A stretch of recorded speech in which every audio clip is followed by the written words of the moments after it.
ওয়া শাহিদি ওয়া মাশহুদ। আল্লাহ পাক রব্বুল আলামিন বলেন সাক্ষীর কসম। সাক্ষী, শাহেদ শব্দের অর্থ হলো সাক্ষী। আল্লাহ পাক কয় সাক্ষীর কসম করিতেছি।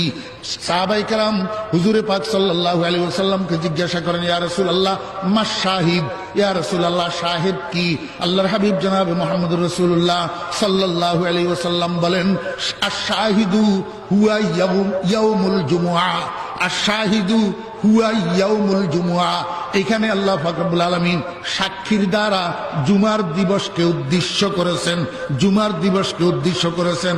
ও আন্তর্জাতিক খ্যাতি সম্পন্ন মুফাসসিরে কোরআনেরা, যারা মাদ্রাসায় না পড়িয়া অথবা সামান্য কিছু পড়িয়া কোরআন শরীফ বুঝার যোগ্যতা নাই, হাদিস শরীফ বুঝার যোগ্যতা নাই, আরবি রিডিং নিজের থেকে জের জবর পেশ লাগাইয়া শুদ্ধ করিয়া পড়ার যোগ্যতা নাই, আরবি শব্দ আল্লাহু আকবার আরবি শব্দের গঠন প্রণালী সম্পর্কে ধারণা নাই, আরবি শব্দ একটাকে আরেকটার সাথে যুক্তকরণের পদ্ধতি সম্পর্কে ধারণা নাই, নহশাস্ত্র বুঝে না, সরব শাস্ত্র বুঝে না, অভিধান শাস্ত্র বুঝে না, আরবি সাহিত্য শাস্ত্র বুঝে না, এরপরে বুখারী শরীফের রিডিং পড়তে পারে না, তারপরে কয় আন্তর্জাতিক খ্যাতি সম্পন্ন মুফাসসিরে কোরআন।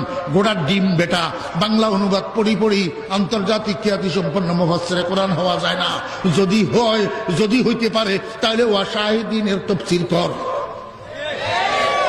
কিয়ামত পর্যন্ত মুফাসসিরে আউয়াল, মুফাসসিরে আযম, মুফাসসিরে আউয়াল, মুফাসসিরে আযম, মাসদারুল হাদিস ওয়াত তাফসীর মুহাম্মদুর রাসূলুল্লাহ সাল্লাল্লাহু আলাইহি ওয়াসাল্লাম যদি এই শাহিদিনের অর্থ ইয়াউমে জুমআ না বলে দিতেন, কিয়ামত পর্যন্ত কোন বাপের বেটার বুঝার ক্ষমতা ছিল না। আমার ভাইয়েরা, দোস্তাবাব, ইয়াউমুল জুমআ এটাও তো আরবি শব্দ, কোরআন শরীফের মধ্যে আছে না নাই? ইয়া আইয়ুহাল্লাযীনা আমানু ইযা নুদিয়া লিস-সালাতি মিন ইয়াউমিল জুমআতি। ইয়াউমুল জুমআ কোরআন শরীফের মধ্যে আরবি শব্দ। তাহলে আল্লাহ পাক রব্বুল আলামিন ওয়া ইয়াউমিল জুমআ এইভাবে কসম না করিয়া ইয়াউমুল জুমআকে সাক্ষী বানাইয়া কসম করলেন কেন? একটা জিনিস বোঝানোর জন্য। ও বেরা দোস্ত আবাব, সপ্তাহের যে 7টা দিনের মধ্যে সূর্য উদিত হয়, যে 7টা দিনের মধ্যে সূর্য উদিত হয়, এই 7টা দিনের মধ্যে সরদার দিবস হলো জুমার দিন। সরদার দিবস কি? সৈয়দুল আইয়ামে ইয়াউমুল জুমআ। সৈয়দুল আইয়ামে ইয়াউমুল জুমআ। قال النبي صلى الله عليه وسلم خير يوم طلعت عليه الشمس يوم الجمعة فيه خلق آدم وفيه أدخل الجنة وفيه أخرج منها ولا تقوم الساعة إلا فيه أو كما قال النبي عليه الصلاة والسلام। আল্লাহর হাবিব বলেন, আমার উম্মতেরা, শুক্রবার জুমার দিন 7 দিনের সরদার। এই দিন আল্লাহ পাক আদম আলাইহিস সালামকে তৈরি করেছেন। এই দিন আদম আলাইহিস সালামকে বেহেশতে প্রবেশ করাইয়াছেন। এই দিন আদম আলাইহিস সালামকে বেহেশত থেকে বহিষ্কার করেছেন। কিয়ামত কায়েম হবে এই জুমার দিন, শুক্রবার। অতএব মুসলমানেরা, তোমরা এই শুক্রবার দিবসটাকে একটু গুরুত্ব সহকারে দেখবা। খবরদার, শুক্রবার জুমার দিবসে কোনো নাফরমানি করবা না, গুনার কাজ করবা না। শুক্রবার জুমার দিবসে টেলিভিশনের মধ্যে পূর্ণদৈর্ঘ্য ছায়াছবি যতই প্রচার হোক, মুসলমানের বাচ্চারা টেলিভিশনের সামনে পূর্ণদৈর্ঘ্য ছায়াছবি দেখার জন্য শুক্রবার জুমার দিন বসবি না টেলিভিশনের সামনে, বসবি না মুসলমানের বাচ্চা যদি হইয়া থাকস। কারণ মুসলমানদের জন্য 7 দিনের সরদার জুমার দিন। ঠিক না ঠিক? আমার ভাইয়েরা, মুস্তাহাব, কেন জুমার দিন আল্লাহর নাফরমানি কেন করবে না? জুমার দিন গুনার কাজ কেন করবে না? কিয়ামতের ময়দানে আল্লাহ পাক রব্বুল আলামিন জুমার দিবসটাকে জিসিম দিয়া দিবেন, মুজাসসাম বানাইয়া দিবেন। এখন আপনার আমার যেরকম আকৃতি আছে, শরীর আছে, এইরকম জুমার দিনকে আল্লাহ পাক একটা আকৃতি দিয়া দিবেন। এই জুমার দিবসটাকে আল্লাহ পাক আকৃতি দিয়া প্রত্যেকটা মানুষের সামনে নিয়ে যাবেন। প্রত্যেকটা মানুষের সামনে জুমার দিবসকে আল্লাহ পাক নিয়ে যাবেন, নিয়া বলবেন, ও জুমার দিবস, বলো এই লোকটা তুমি শুক্রবার জুমার দিন কি কি কাজ করছে, ভালো করছে, মন্দ করছে, সবগুলা বলো।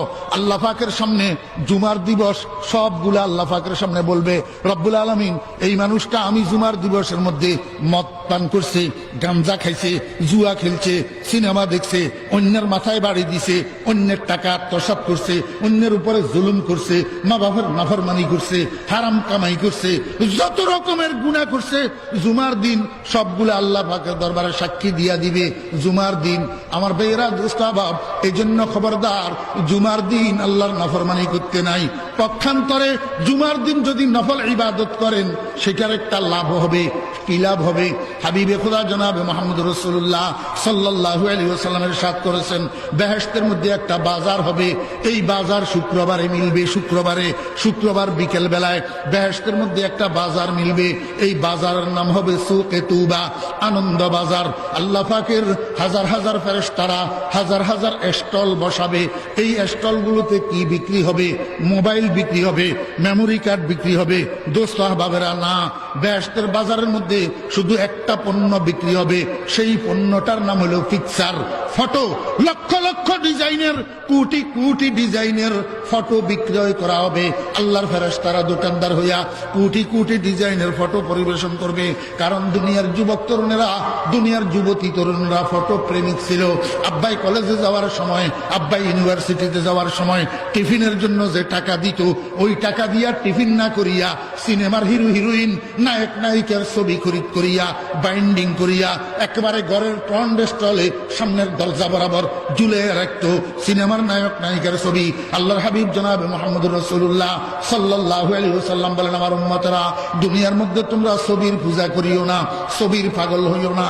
তোমরা যে ছবি প্রেমিক, তোমাদের কাছে যে ছবি ভালো লাগে, আল্লাহু আকবার, মোবাইল কেনার সময় আল্লাহু আকবার, ক্যামেরা কত কত পাওয়ারওয়ালা ক্যামেরা, ছবি কত স্পষ্ট উঠবে, এটা দেখি মুসলমান যুবকেরা মোবাইল কিনে। আল্লাহর হাবিব কয়, না, ক্যামেরা দিয়া ছবি উঠাইও না, ছবি উঠাইও না। দুনিয়ার মধ্যে ছবির পাগল হইও না। বেহেশতের মধ্যে রীতিমতো আল্লাহ পাক তোমার জন্য একটা বাজারের আয়োজন করছে।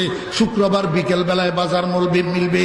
আল্লাহ পাকের শত সহস্র কোটি বেহেশতবাসী বান্দাদের জন্য এই বাজার মিলন মেলায় পরিণত হবে। মিলন মেলায় পরিণত হবে।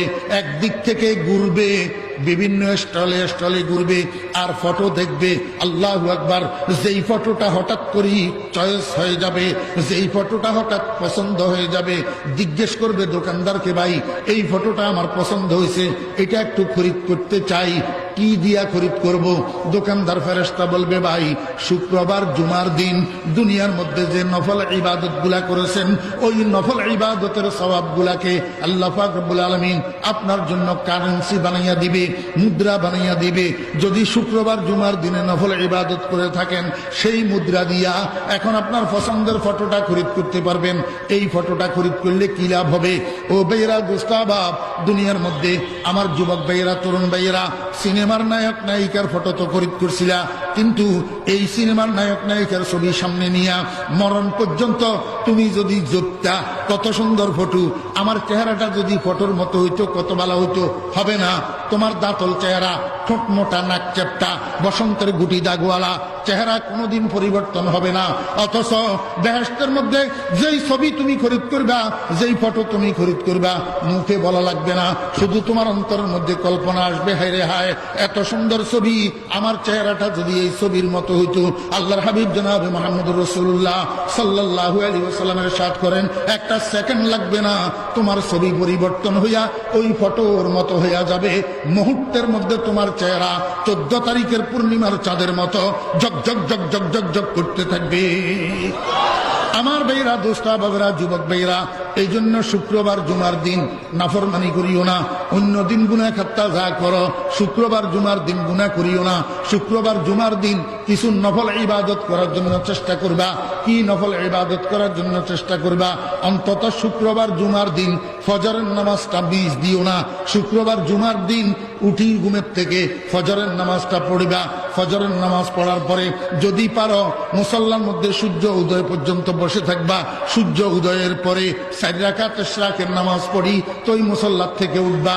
শুক্রবার জুমার দিন ফজরের নামাজের পরে ঘর থেকে বাইর হওয়ার আগে, বাসা থেকে বাইর হওয়ার আগে সূরা ইয়াসিনটা তেলাওয়াত করিয়া বাইর হইবা। শুক্রবার জুমার দিন তোমার আব্বার কবর যেখানে, তোমার মায়ের কবর যেখানে, সেখানে যাইয়া আব্বা আম্মার কবরটা জিয়ারত করার জন্য চেষ্টা করবা। শুক্রবার জুমার দিন অন্তত অন্তত সপ্তাহে একদিন আব্বা আম্মা মুরব্বিয়ানে কেরাম দাদা দাদি নানা নানি যেখানে কবর সেখানে যাইয়া ওনাদের কবর জিয়ারত করবা। আল্লাহর হাবিব জনাব রাসূলুল্লাহ সাল্লাল্লাহু আলাইহি ওয়াসাল্লামের ইরশাদ করেছেন, মান যারা কবর আবাইহি ইয়াউমাল জুমআতি কুতিবা বাররা। যেই সন্তান শুক্রবার জুমার দিন আব্বা আম্মার কবর জিয়ারত করে আল্লাহ পাকের দপ্তরের মধ্যে ওই সন্তানটাকে নেককার সন্তান হিসাবে লিপিবদ্ধ হয়। আমার ভাইরা, আল্লাহর দপ্তরের মধ্যে নেককার হিসাবে যার নাম একবার উঠে যায় ওই মানুষটা কোনোদিন জাহান্নামে যাবে না। আল্লাহু আকবার। শুক্রবার জুমার দিন সূরা কাহফটা তেলাওয়াত করা সুন্নাত। সূরা কাহফটা তেলাওয়াত করবা। শুক্রবার জুমার দিন অল্প হইলেও কিছু কোরআন শরীফ তেলাওয়াত করবা, কিছু দরুদ শরীফ পাঠ করবা। আল্লাহু আকবার। শুক্রবার জুমার দিন আসরের পর থেকে মাগরিব পর্যন্ত এই সময়ের মধ্যে অনির্দিষ্ট একটা লুপ্ত সময় থাকে, যেই সময়ের মধ্যে আল্লাহ পাক দুনিয়ার যেই কোনো মানুষের যেই কোনো দোয়া কবুল করে, যেই কোনো চাহিদা কবুল করে। কালান নবী সাল্লাল্লাহু আলাইহি ওয়াসাল্লাম, ইন্না ফিল জুমআতি লাসাআতান লা ইউয়াফিকুহা আবদুন মুসলিমুন লা ইয়াসআলুল্লাহা ফিহা শাইআ ইল্লা আতাহুল্লাহু ইয়্যাহু আও কামা কালান নবী আলাইহিস সালাতু ওয়াস সালাম। এই অনির্দিষ্ট দোয়া কবুলের সময়টা শুক্রবার আসর পর্যন্ত, আসর থেকে মাগরিব পর্যন্ত সময়ের মধ্যে লুপ্ত। এই জন্য আমার যুবক ভাইরা, কার কি সমস্যা আছে, কার জটিল কঠিন রোগ আছে, কে মামলা মকদ্দমায় জর্জরিত হইয়া রইছ, কে কোন অসুবিধায় আছো, শুক্রবার জুমার দিন আসরের নামাজের পরে মসজিদের কোনায় বসি আল্লাহর দরবারে প্রার্থনা করো, 2 ফোঁটা চোখের পানি সারি আল্লাহর দরবারে প্রার্থনা করো।